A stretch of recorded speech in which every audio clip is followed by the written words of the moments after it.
Good morning, everybody. Welcome to this Friday's webinar from Annika Digital. It's myself and Stanley, and I'm very pleased to have Brad Longman, who is going to be doing the presentation today. So good morning, Brad. Morning, everybody. And then we've got Tony Ogby, who, if you've not seen Tony before, he's our new marketing manager. So welcome, Tony. Good morning, everyone.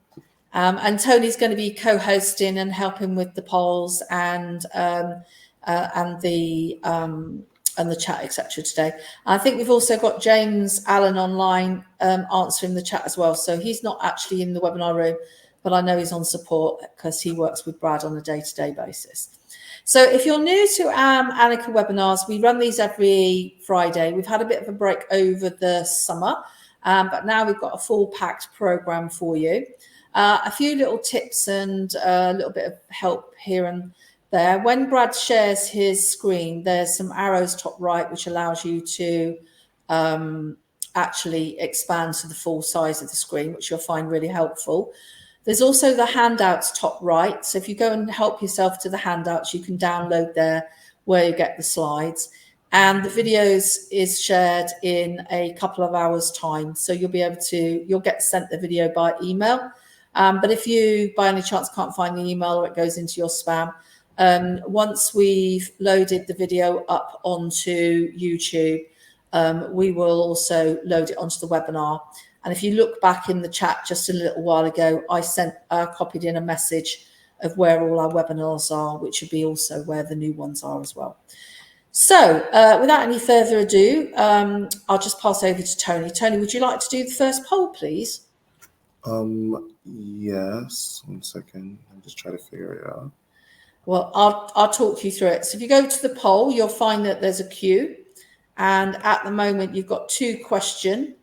So the first is, I don't know whether those are questions.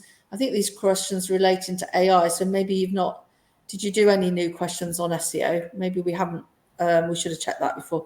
It doesn't look like we've got any questions at the moment. So what I might do is we might do a poll at the end. So we'll skip that. So it looks like we're going to have to just go straight into the presentation. So Brad, if you could share your slides, please, and I can let you know what's happening with the slides. Yep. And brilliant. And then we'll turn all the rest of the cameras off, and we'll see you in about 50 minutes. Cool. Thanks. Thank you, Brad. All right, let's get started. So morning, everyone. My name's Brad. I'm going to be doing the webinar today. So I'm going to talk about getting started with e-commerce SEO. So a little bit about me. I'm the head of owned and earned media at Annika Digital.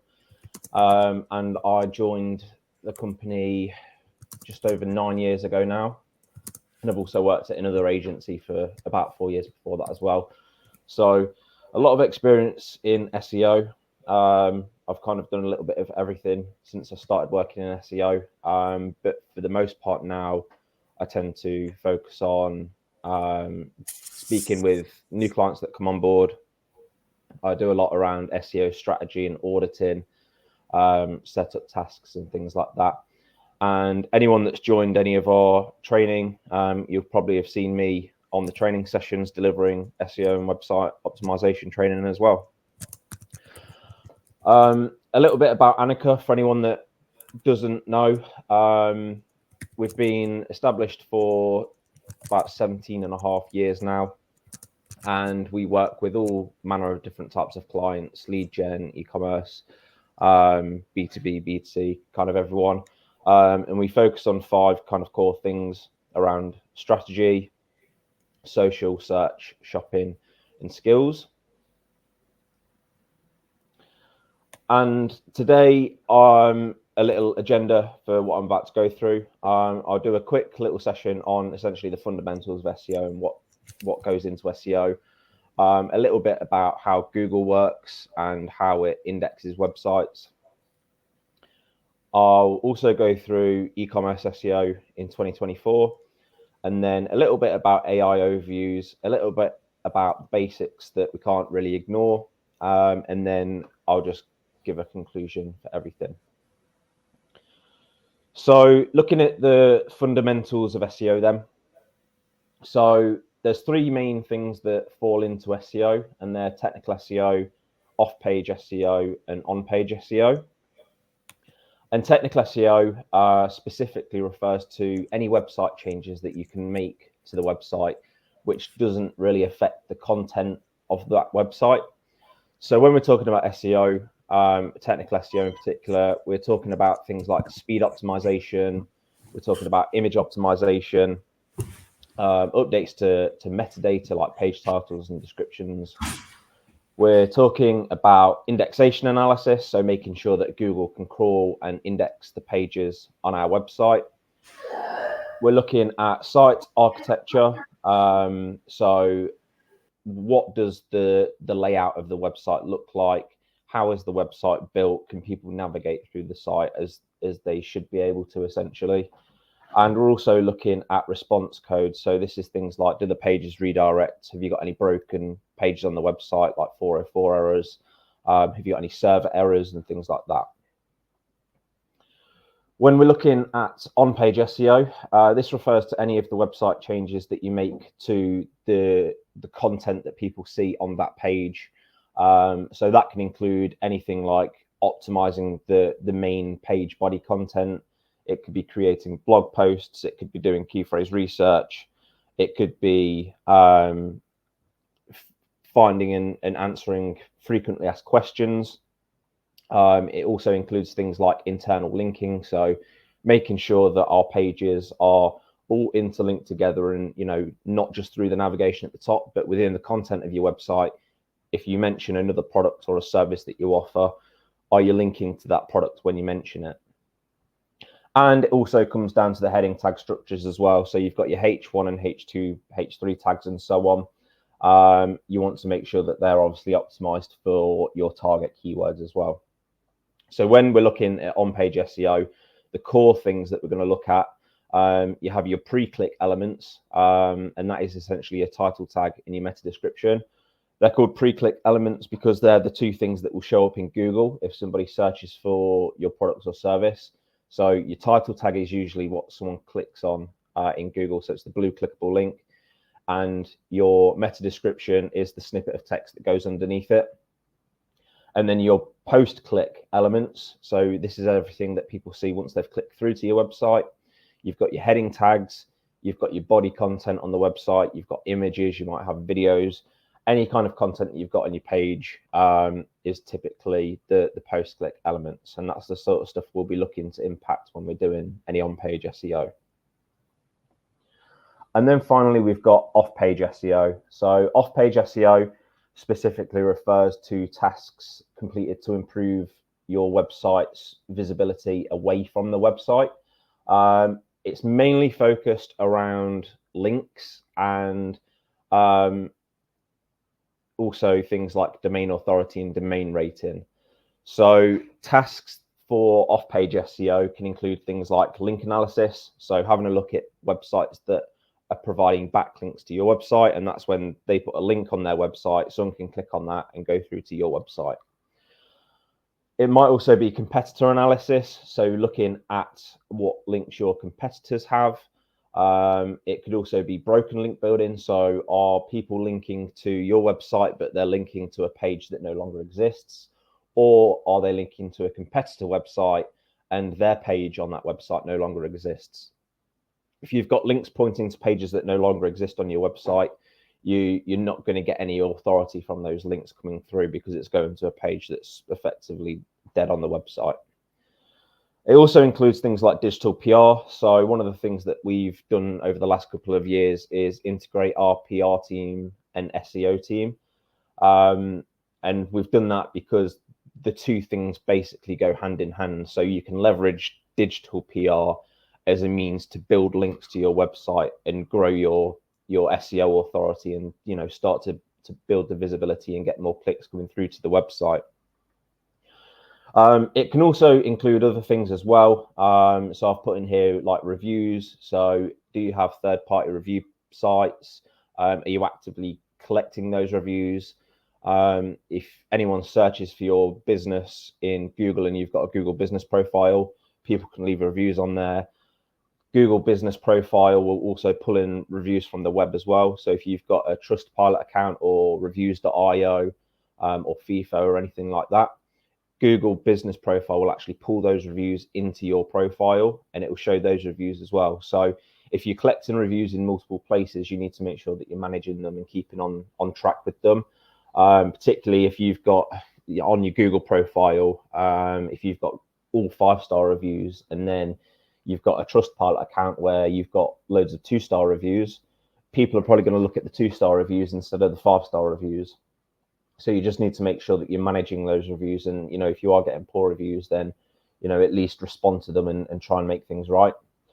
And then it also includes citations as well. So citations are essentially mentions of your business throughout the web. Even if it doesn't include a backlink to your website, Google will be able to pick up on the fact that people are mentioning and talking about your website. So it could be, general mentions in the press or on other websites, or it could be things like citation listings and directory listings where you've just got your kind of business name, address, and phone number listed. So when we're looking at how Google works in particular, it goes through a couple of different processes when it's looking at how to kind of rank a website in its search results. So the first thing that Google will do is it will crawl your website.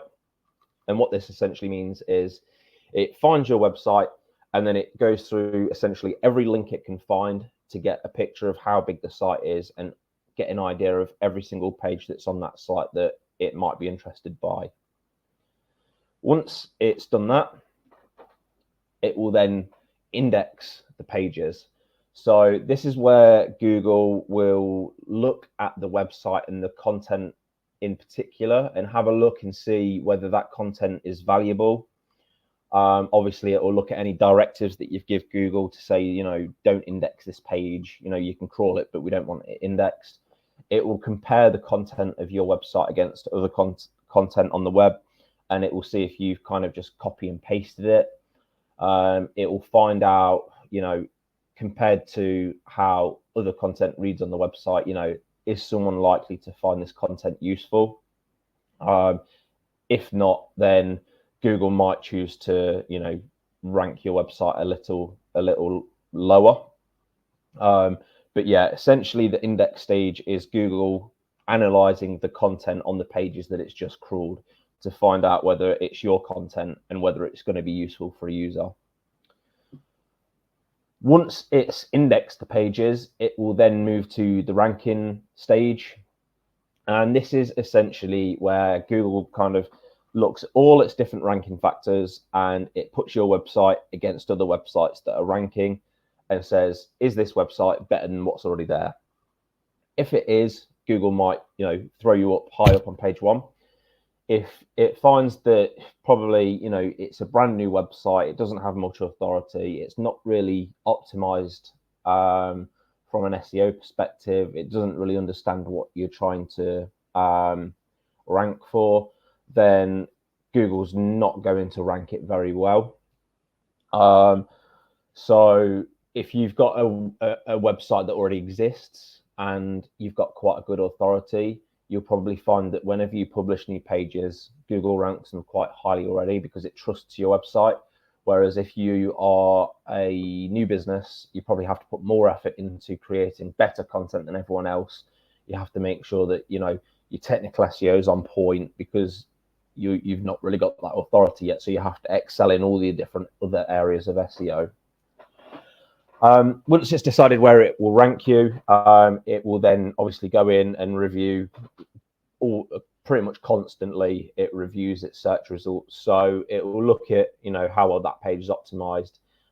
It will also look at how people are interacting with your listing in Google. So if Google decides to put you page 1, position 1 for a key phrase, and it finds that people are going to your website, they go to the website, they don't like it, they go straight back off, they go to the result that's number 2, they go on there, they get the information that they need, and they fill out a form or they buy the product. If multiple people keep doing that, Google's likely to say, okay, people find position 2 more useful, so we're going to move that up to position 1. So it's not just about optimizing for SEO. You need to make sure that your website is optimized for the people that are going to use it, and you need to make sure you're giving them a good user experience as well. When we're looking at what Google uses to identify what is a good website, they use hundreds of different ranking factors. And whilst we know a lot of them, you can pretty much boil them down to about 10 or so different core ranking factors. The main ones consist of kind of the content. So what's the content on the website? We've got links. So is there any links going to that website? And then is there any links going to that page in particular? You've got intent and relevancy. So is this page actually relevant? What's the intent of someone that's going to land on that page? So if someone is searching for a product that they want to buy, the intent for that user is to buy a product. So Google is more likely to show product pages and category pages in the search results than it is a blog post or a guide or something like that. So when you are doing things like key phrase research, I would always go in and search for the key phrases that you're looking for, that you're looking to optimize on your website, and see what type of pages Google's showing. Because if they are showing all category pages, then you know you need to optimize a category page on your website, because a blog post generally isn't going to be able to rank. Google also looks at things like website load speed. So is the website loading quickly? Is it slow? You know, if your website's really slow and it doesn't load within a couple of seconds, people are going to start dropping off, and they're going to have a bad experience on that website. Therefore, Google's not going to want to show that to its users. It'll also check to make sure that the website's mobile friendly. So you can use Google Search Console to check that. If you haven't got Google Search Console, I'd definitely go and get that set up. It's basically like a health center for your website, and you go through and it'll tell you all of the issues you've got with your website. It'll tell you whether your website's got mobile friendliness issues. It'll tell you what people are searching for to find your website. It'll tell you whether Google can index your pages properly or not. I'm sure someone will put a link in the chat to go to Search Console, but if not, I'll chuck one in at the end. It'll also look at things like domain authority. So whilst domain authority is not a Google metric, it's made up by the likes of Moz and Ahrefs. Google uses its own sort of like PageRank system, and it's basically, you know, it looks at how authoritative a website is. So, you know, has it been established for a long time? You know, are people talking about it? Have you got links pointing towards it and things like that? It'll also look at the keyword optimization, making sure that obviously you're optimized for certain key phrases. What are you talking about? Are you mentioning relatively related phrases to that as well? Like semantic phrases and things, making sure that, you know, if you're talking about technical SEO, you're talking about page speed and you're talking about JavaScript and things like that. It'll also look at website structure. So, you know, what is the structure of the website? Can people navigate around easily? How far down the hierarchy of your website is the page that they're trying to get to, that sort of thing. And then we've also got website security. So obviously Google doesn't want to send people to a website that might have been hacked, or they've got malware on there or something. So making sure that there's no security issues on your website. Again, you can find that in Google Search Console. And then the last one on there as well, website experience and engagement. So this is about how people interact with your website and what they're doing once they land on it. Google always kind of denied that they used that as a ranking factor, but anyone that's kind of worked in the SEO industry a while kind of knew that that was a factor. And even though Google kept on denying it, a massive leak came out a couple of months ago now, and it basically found that Google was using user engagement metrics to rank websites. So websites that, you know, people were really interacting with and inquiring with or buying from, or spending a lot of time on that website. Google was using those metrics to determine how far up the rankings they went. So if you had a website that was getting really good engagement, Google would probably rank you higher. And I think, although I've got that down in number 10, it's more likely to be, you know, way up the top of the lists of ranking factors and things that Google's looking at.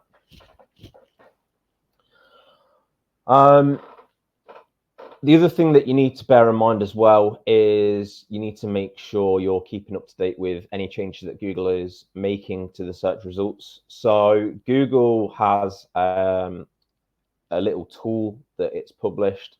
There's a link in the slides, but if you just go to Google algorithm update calendar or something in Google, there's a Google page on there.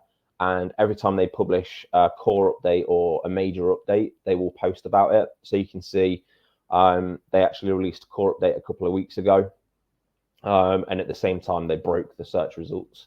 So yeah, I would keep up to date on here just to correlate any drops or improvements in your website traffic. You can correlate it with any kind of updates that Google pushes out. So if you find that, you know, overnight your website started to do that, I would have a look to see if Google's released any updates, because if they have, then you might have been affected by that update. And it doesn't always necessarily mean that Google's penalizing your website if your traffic is affected by an algorithm update. It might just mean that, you know, it's affected other websites and Google's, you know, seen these other websites that are actually doing really good. Or it could be that Google penalized the website ages ago and they've finally fixed the website, and now Google's kind of rewarding them with the rankings they had before they lost. And then also we need to bear in mind EAT. So this is essentially the quality rater guidelines that Google publishes, and they use the acronym EAT, and it stands for experience, expertise, authoritativeness, and trustworthiness. And these are the kind of core things that Google looks for when it's analyzing websites. And Google also employs, you know, teams of people that manually go through and check websites as well. And it basically rates the results that come up in Google search. And essentially they're told to look out for these sort of things. So we've got experience. So is the content that you're creating on the website by people with direct experience in that field? If you are talking about products or something like that, you know, are you giving real life examples of using that product in your content? We've also got expertise. So, you know, do you actually have the expertise to be talking about a specific subject matter?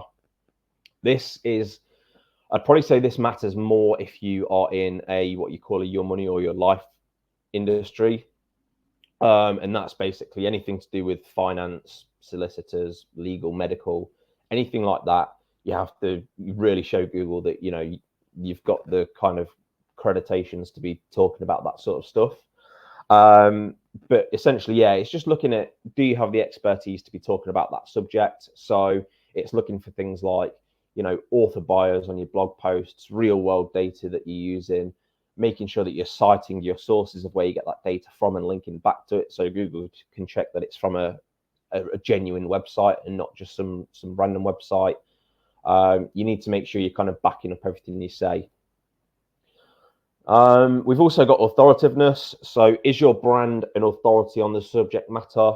So this is kind of like Google looking and seeing, you know, have you just got a single page about this topic, or have you created a whole cluster of topics and a cluster of content about that topic on your website? Are you getting links and citations from other websites as well? Are they linking back to your website? Are they linking to that content in particular because they know that they can trust you? If other people can trust you as a business, then Google's more likely to trust you as well. And then we've also got the trustworthiness as well. So this is basically Google just wanting to make sure that, you know, you are a genuine sort of business. Can people easily get in touch with you? So are you publishing contact details on your website, such as phone numbers, email addresses? Have you got links to social profiles? Have you got review platforms with loads of reviews on them? What can you do to show Google and the user that you are a kind of a genuine business, and that, you know, if anything was to go wrong, you're not just going to kind of disappear essentially. So I'll put another link in the slides to the quality rated guidelines. It's a massive PDF document, but page 26 is where they talk about this stuff. So I definitely have a read through that if you've got spare time, or if you're incredibly bored, because it's very long. So I'll move on to actual SEO tactics for 2024 and beyond. Essentially, at the moment, I think just settling for page 1 really isn't good enough now. Google's consistently adding more and more features to the search results, and as a result, the organic listings get pushed way down. So if you're relying on getting clicks when you're kind of position 7, 8, 9, 10 on page 1, you're really going to struggle to actually get a decent amount of clicks. Whereas before, you might have, you know, if you were at the bottom half of page 1, you might have got 10% of the clicks or something from Google search. You probably get 1% now, if that.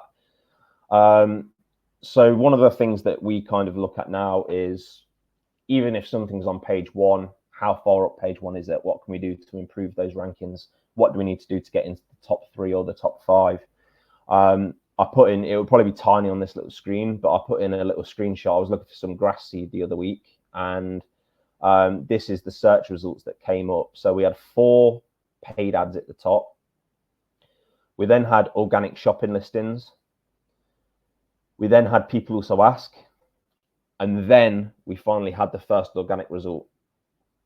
So there's very little chance that more than sort of 50 people searching for a product are going to get all the way down there, because if you think on a Google, on the Google search results page, the top 3 results are going to be there, and then you'll have to scroll down for the 4th ad and the organic shopping section.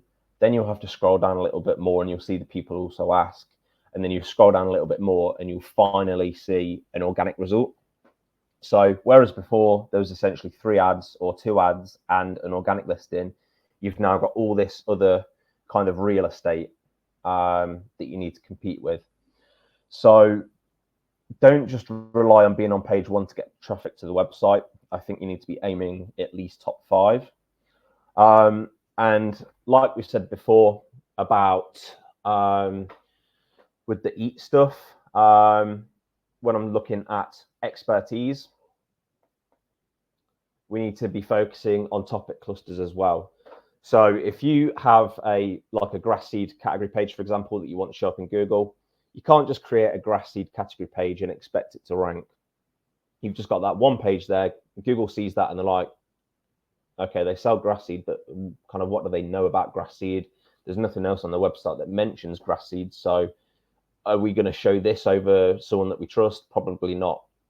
So the things that we need to be looking at are creating topic clusters. And what I mean by this is creating a series of different content that all interlink together to show Google and users that you kind of know what you're talking about when it comes to the grass seed or whatever category or product you're talking about. So you'll have your main grass seed category page. You have blog posts about grass seeds. You have guides that might be, you know, guides on how to sow the lawn or overseed the lawn or something like that. You'll have FAQs about grass seeds. So, you know, what is the best temperature to do it? What time of year do I need to do it? How much do I need to apply? That sort of stuff. And then we've got other blog posts related to it as well. And these all interlink together. And essentially they all go back to the main grass seed page. So when Google looks at that grass seed page, they find all this other hub of content about it. And that's going to give them a lot more trust that you know what you're talking about, and that Google can, you know, show your pages, and any questions that people might have, you're going to be able to answer them. And in a real life example, these guys came up number 1 for everything that I was searching for when I was actually looking. So I went to have a look at their website to see what they were doing, and they did it in a really good way. So they have their main category page here. They have a link off the category page to help and advice. and they also have a link off to FAQs. And in the help and advice section, they had probably a dozen or 20 or so blog posts all about grass seeds and stuff like that. And then they had a massive page full of about 40 or so FAQs with all different questions in that they were answering. And it obviously works for them. Like I say, they were number one, no matter what I searched for, they were pretty much number one. So they're doing it really well. So if you are looking to kind of implement something like this, I'd definitely go and have a look at these guys and just see how they lay out their website, because they do it in a really good way. And they've got so many kind of supporting articles that, you know, it's not really a surprise that they rank so well in Google.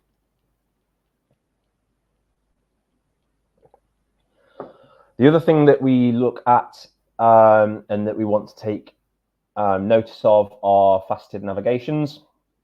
And essentially, this is on most e-commerce websites, you'll find that you'll go to the category page, they'll have, you know, filter and sorts, and you can put in all your filters. So if you're looking for a sofa, you go on the corner sofas page, there'll be a drop down that says, okay, I want a grey corner sofa, but I want a fabric one, not a leather one. So you put that in, and then it will just show you the results for grey fabric corner sofas.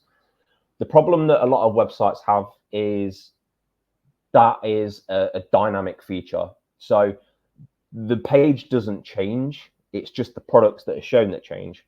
So although you're looking at the grey fabric corner sofas, it's still just the main corner sofas page. There's no unique content about grey fabric sofas. So one of the things that you can take advantage of is looking at common and popular combinations of your categories and creating static versions of them. So rather than people putting in the filters, they'll click on a link here, for example, that says fabric corner sofas, and you've got a static page on your website about fabric corner sofas. It's optimized for fabric corner sofas, and all the products there are just the fabric corner sofas. So instead of it being all dynamic and, you know, just a filter, it's actually a static category page.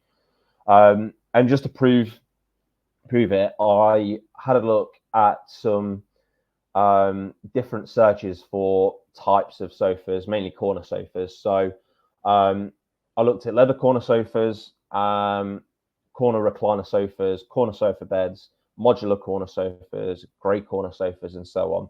And you can see that the search volume is massive for a lot of these searches. So grey corner sofa, for example, 14,800 searches a month.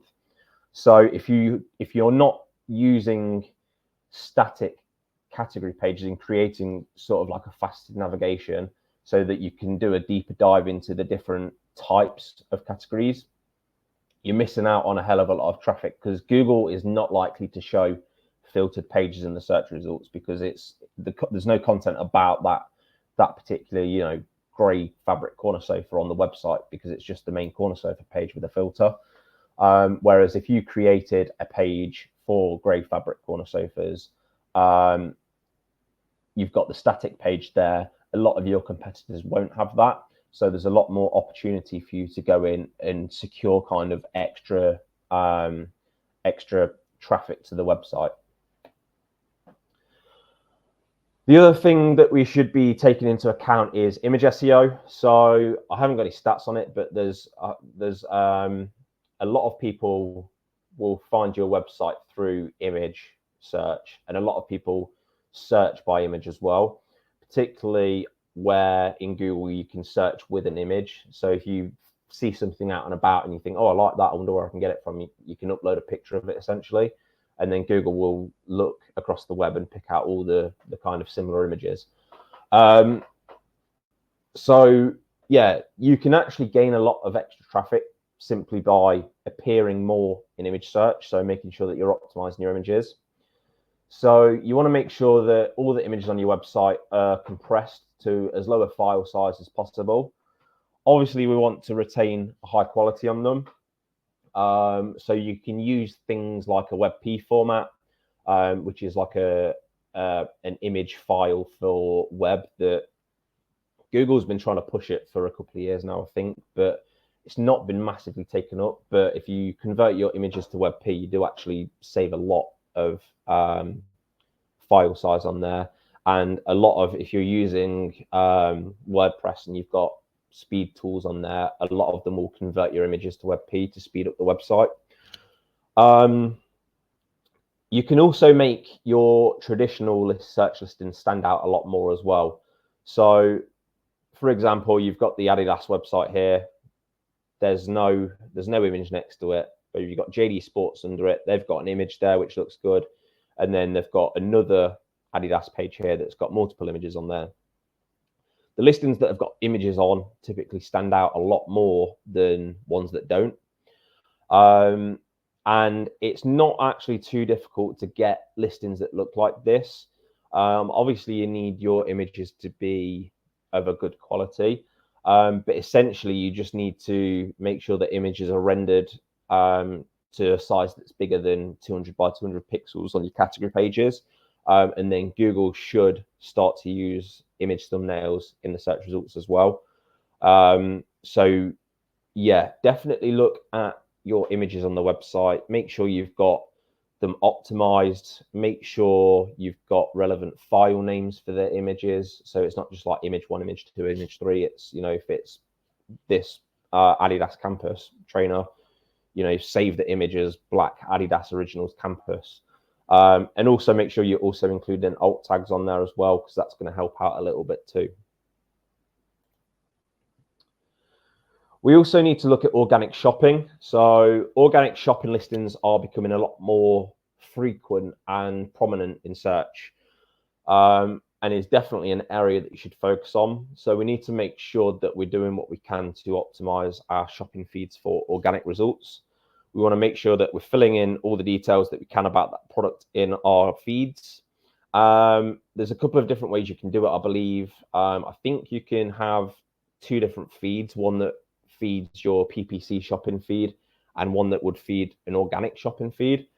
Or you can create a single feed for both of them. And if you need to, you can put override rules in where needed, if you're going to change product names and things like that. But pretty much whenever you search for a product now, the organic shopping results will come up, whereas before they didn't really show up at all. Now, like I say, they're massively prominent. So I would make sure that if you are an e-commerce store, that you've kind of got this on your radar, and you've got a strategy moving forward to try and get that to show up a little bit more and get a feed set up if you haven't already.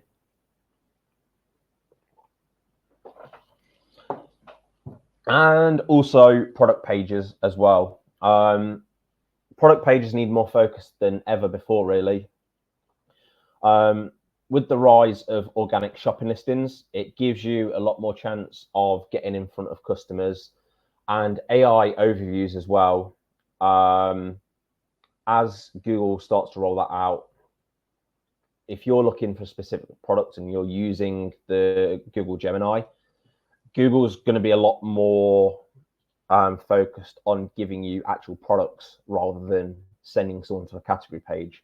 So you need to make sure that obviously you're putting all the information possible on a product page and making it as easy as possible for people and Google to extract the data out of that page. So we need to make sure that we're obviously enhancing product pages with imagery, reviews, product specs, and also think about what extra value we can provide to potential users. So, you know, can we do subscribe and save to keep them as a customer?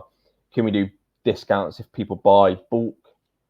What can we do to keep those customers coming back? And what can we do to make it as easy as possible for someone to buy from our website? We also need to make sure that we're looking at user-generated content. So it's pretty common knowledge that Google likes user-generated content on websites. So we need to be thinking about what we can do to enhance that. A lot of e-commerce sites now are moving to user-generated content in the form of like questions or embedding social media and things like that into the website. Google is essentially looking to rank websites it trusts. And if users are interacting with your website and posting on it, Google is more likely to take notice of it and understand that people do trust you as a business. So it's more likely to rank you a little bit higher. It also helps to keep your pages fresh. So if you've got something like this where people can ask questions, people are just going to keep asking questions, and you're then able to keep fresh content on the website because it's just going to keep updating with new questions. So I thought I'd quickly show a little example of what I believe is a product page that's doing things right. So this is the Dr. Squatch website. And when I was looking through for examples, this came across as one of the better examples of a product page, in my opinion. So a few things to note from this are, the first thing we've got is a call to action up here. So you can see straight away, free shipping over £45. We've got reviews. So we've got star rating right at the top. It's easy to select a quantity. They've also got subscribe and save here. So, subscribe and save up to 25%, and it's recurring every 3 months. So, I can buy it now, and then every 3 months, they'll automatically bill me and send me out more deodorant or whatever. So it makes my life a little bit easier, and the company gets the recurring value from myself. If you scroll down the page a little bit, you've got another kind of USP here. You've also got specs and info about the product. And then they've also injected video content into their pages as well. So if someone doesn't want to read through all the details and about the product, they can literally just watch the video. They've got little kind of standouts here as well at the bottom. That's something that Google would potentially pull out into its AI overviews as well. Also ingredients, it would probably pull those out as well. And then if you scroll down even further on that product page, you've got upsells here. So frequently bought with, we've got reviews. So they've got, 6,083 reviews on that page with a star rating. And they've also got the questions there. So they've got the user generated content. So they're essentially doing everything that they need to make sure that they've got the best chance of proving to Google that people are engaging with the website. They're trusted because they've got this many reviews. People are interacting with the website because they're leaving reviews and asking questions. And they're kind of ticking all the boxes. And because it's laid out in such an easy way, people are going to have a good user experience on that page. And typically they're going to engage with it a lot better. And therefore those pages would perform really well. The other thing that we need to do is, like I said before, prepare for AI overviews. So whether we like them or not, they are going to arrive soon. I don't know whether anyone's clocked on the advert for the new Google phone. It says in the bottom in small print, AI overviews available in the UK in 2025. So I'm guessing next year they're going to fully roll out the AI overviews to the UK. You will find them quite a bit in search results now. I'm seeing them pop up a little bit more. So Google's obviously testing them a lot more. So yeah, whether we like it or not, they're going to arrive. So, we kind of just need to embrace it and do what we can to get the visibility in Google. So we need to consider how we can feature within AI overviews. So we need to look at what websites get listed. Is it competitors that are being listed? Is it competitors? Is it blogs, guides, roundups, listicles? What type of websites are being featured? Once we know if certain websites are being featured, what can we do to get coverage in this publication? So if we Google something, the AI overview comes up, and it's a newspaper or a magazine or something that comes up, and it's like 10 best products for whatever it is you're searching for. How do we get listed in those types of websites? So I think as these start to roll out more and more, digital PR is likely to become a lot more popular,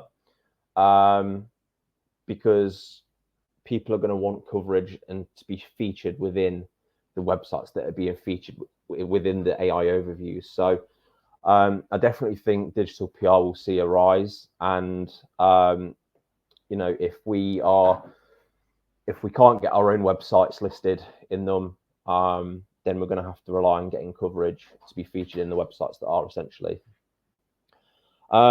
It's also going to have a big impact on e-commerce as well. Overviews are going to act more like a personal assistant, and it's going to give specific product recommendations to users. So as I said before, rather than someone searching for, you know, mountain bike or something in Google, and Google giving them 10 results of category pages where they have to go through and then find a mountain bike through the category pages, AI overviews and Gemini is essentially going to make it so that it prompts you to ask more questions, and it's going to give you specific products. So, you know, you might say, show me electric bikes for commuting, and it's going to come up, and then you might say, I want a black one or I want a blue one, and then it's going to show you the blue ones, and then it's going to say, you know, show me ones that are under £1,000. You're not going to be looking at category pages, essentially. You're going to be looking at physical products. So this is why it's important that we make sure our product pages are properly optimized, make sure we've got all of the possible information on there. You can see here it brings through like Google Shopping on the right hand side. So it tells you, you know, if you click on that bike, it will bring up the top results.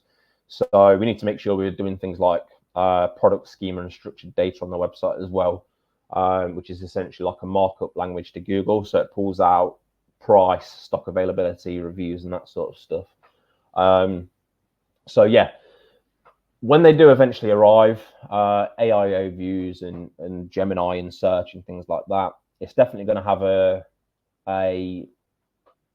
I'm not going to say a positive or negative impact on search, but it's going to have an impact either way. So rather than purely focusing on category pages, I think that maybe product pages should be focused on a little bit more, because sometimes they do kind of just get left in the dark a little bit, which is fine for now, but you know, come 6 months, a year down the line, more people are likely to land straight on a product page than a category page. So we just need to be kind of thinking about the future. And then finally, just to finish up, we obviously don't want to forget the basics. So as I said at the start, when we're looking at our on-page SEO, we want to make sure that our title tag is optimized for the keywords we want to appear for. We want to make sure that the URLs on the website are simple. We want to make sure that our meta descriptions are written to entice users to actually click on our listing.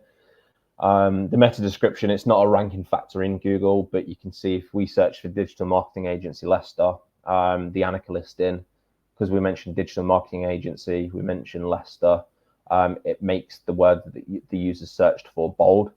So it adds relevance. And we also want to make sure we're including any kind of USPs or call to actions and things in them.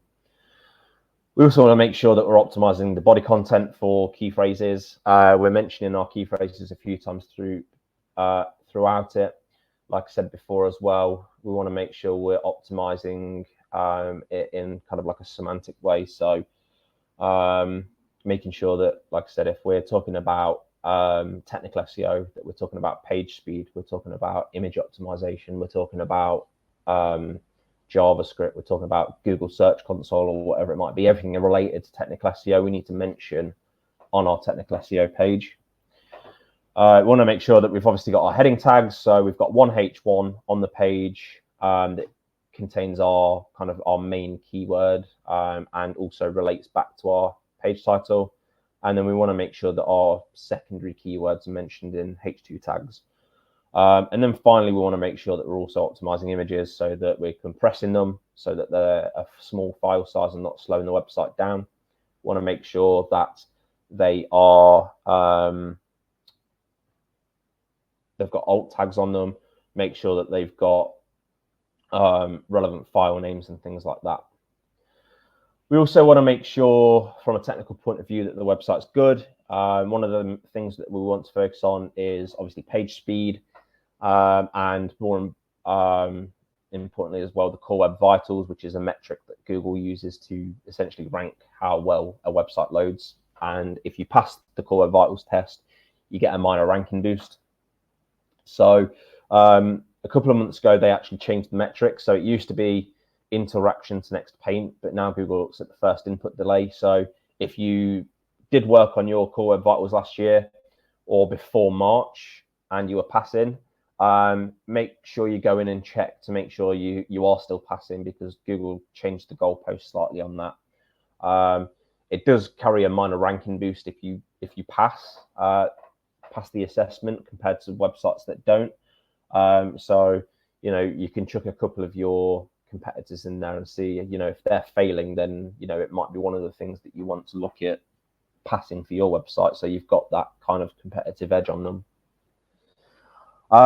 And backlinks as well. So backlinks still play an integral part in SEO. They're not, I don't think they're as important as they used to be, but you can build some links to the website and see quite significant changes in how well you rank. But equally, if you're struggling it's one of the hardest things to impact. So if you are struggling to get backlinks, you essentially need to make up for it in other areas. So if you've got very few links pointing towards the website, you need to make sure your technical SEO is on point, and you need to make sure your on-page SEO is on point to make up for the kind of lack of authority that the website's got. So just to summarize and put a little conclusion on everything, essentially you can't rely on a single category page to rank well. We need to make sure that we're using things like content clusters to build an authority on a topic and show Google and the users that we do know our stuff. And it's not just about showing Google that you know your stuff, it's providing everything that a user could possibly need on your website to give them the answers that they need to make that end purchase, or make sure that they're engaging well with the website. Google is more focused on user experience and user behavior. So as I just said, we need to make sure we're getting users converting on the website. We need to make sure that we're keeping the bounce rates on the websites low. We've got a good average time on our website. People are viewing multiple pages and going through the website, and they're not just going to the website, jumping off and going to the next result on Google. If that's the case, we'll probably find that we're not going to rank so well. User-generated content as well will help your website perform better. So, explore how you can get customers to provide content on the website, whether that be through a plugin where they can ask questions, whether you look at implementing social media into the website and feed in from social media and put that on the website.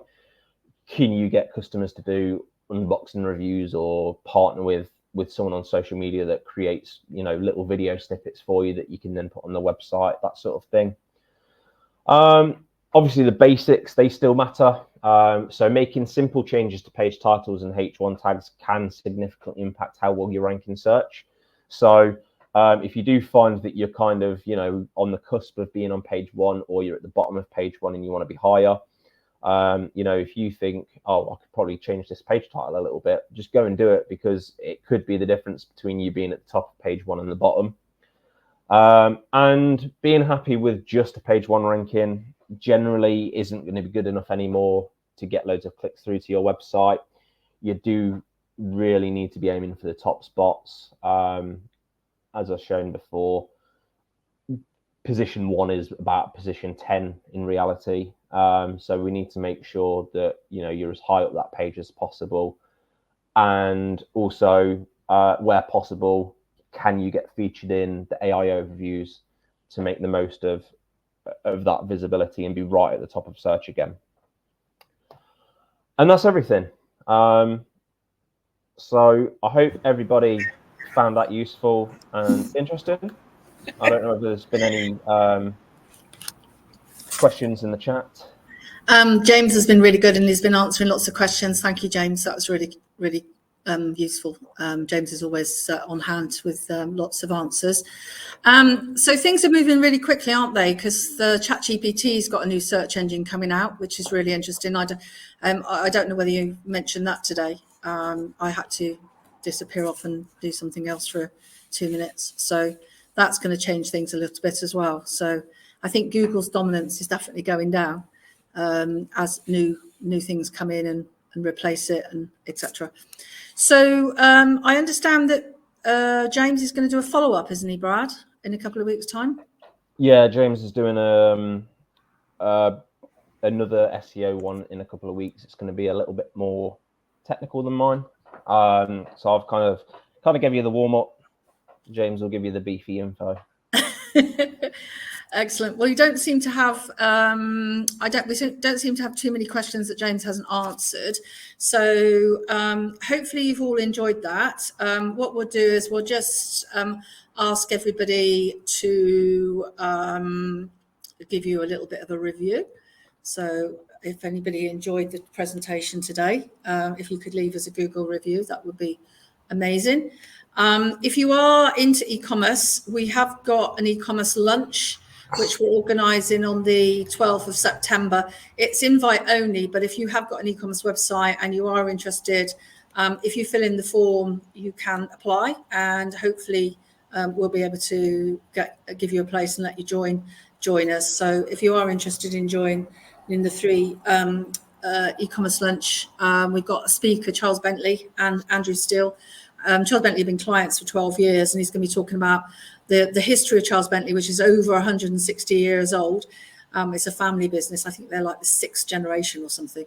And also what he's been doing with retail media, Amazon, marketplaces and things. So that'll be a really interesting talk. Mm-hmm. So we are also got a networking event. I'm not sure whether I've got an invite to that one, but there's an Eventbrite. Perhaps you could put the link into the Eventbrite into the chat. Yes. Tony. So if you're based in the East Midlands and you can get to the Leicester depot, the LCB depot is on the networking event. It's a business breakfast from 7:30 to 9 o'clock on Wednesday the 11th. And Sean Ball, who's our new sales strategist, is going to be telling his story and all the interesting stuff that he's been doing. It's sort of a follow-on from what Chris Dillon did last month. And then Chris is sitting in the room with me at the moment. He's now celebrated his own success. And then the e-commerce lunch is the following day. So if any of you are interested, if you want to send us over a message, that'd be amazing. Thanks so much, Brad. Thanks, Tony. Sorry about the polls. That was a bit of a cock up our side. Yeah. There are polls that we could go ahead to take just to get a refresher on what the session that Brad just took us on was about. If you would like me to share that, or if we've already that'll be fine. Okay. So if you want to share that and max it when you hit start polling. Yeah. So the first question has gone out. You should see it pop up on your screen. Just as a refresher, just getting questions from what Brad was talking about at the beginning of the presentation. Can you select more than one? Yep, you can. Yes, you can.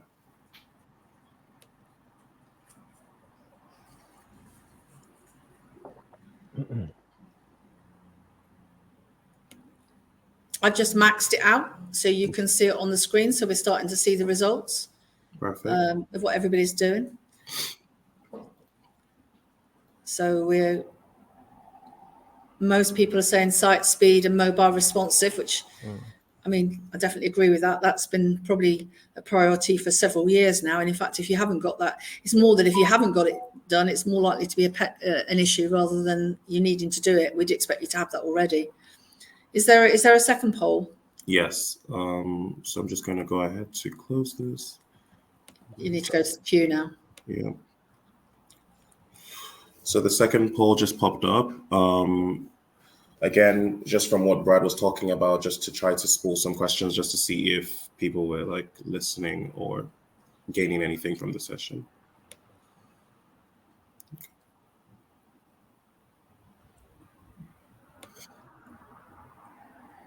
Can you see the max button? If you hit that, that's it. And then that means that everybody can see what everybody else is saying. Cool. Well, everybody looks like they were paying attention. Okay, then. Yeah. Excellent. Well, thanks very much, everybody. We will send out the video in a couple of hours. Do help yourself to the handouts just before we go. And if you can't be bothered to log in to Google to give Brad a review, there's always the Annika digital reviews on reviews.io. Tony, we need to update this graphic. It's now about half the amount that are there. I've been saying this for about 3 months now. Excellent. Thanks, guys. We'll see you next Friday. No problem. Bye, guys. See you later, everyone.